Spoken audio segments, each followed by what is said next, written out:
Kumusta mga ka-Wiz Wonders? Welcome back sa ating channel.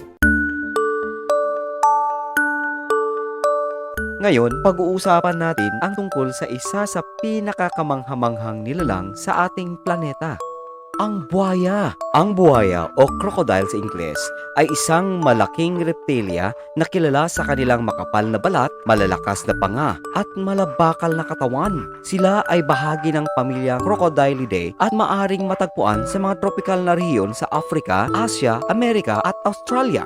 Ang mga buhaya ay may matibay at matikas na katawan na natatakpan ng makapal at matibay na kaliskis. Mayroon silang mahabang buntot na ginagamit para sa mabilis sa paglangoy sa tubig. Ang kanilang mga panga ay may napakalakas na kagat na ginagamit nila para manghuli at kumain ng kanilang mga biktima. Ang mga mata, ilong at tainga ng buhaya ay matatagpuan sa tuktok ng kanilang ulo na nagpapahintulot sa kanila na makita, marinig at amuyin ang paligid habang nakalubog ang kanilang katawan sa tubig. Ang buhaya ay madalas na naninirahan sa mga ilog, lawa at mga latian. Sila ay kilala bilang mga apex predator na nangahulugang sila ay nasa tuktok ng kanilang food chain.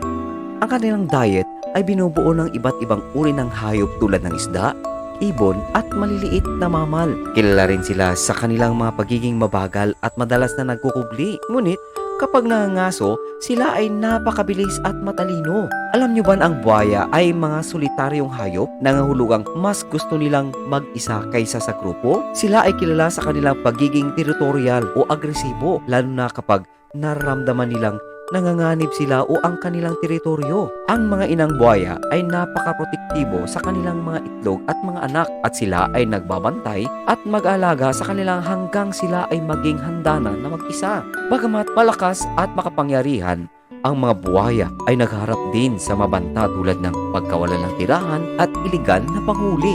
Ang mga pagsisikap na konserbasyon ay mahalaga upang maprotektahan ang mga buhaya at ang kanilang likas na tirahan. Sa kabuuan, ang buhaya ay isang kahangahangang nilalang na may mahalagang papel sa ating ekosistema. Ang kanilang lakas at katalinuhan ay nagbibigay inspirasyon sa marami. O paano? Salamat sa panonood ha, at huwag kalimutang mag-subscribe para sa mas marami pang kahangahangang kwento mula sa Wiz Wonders.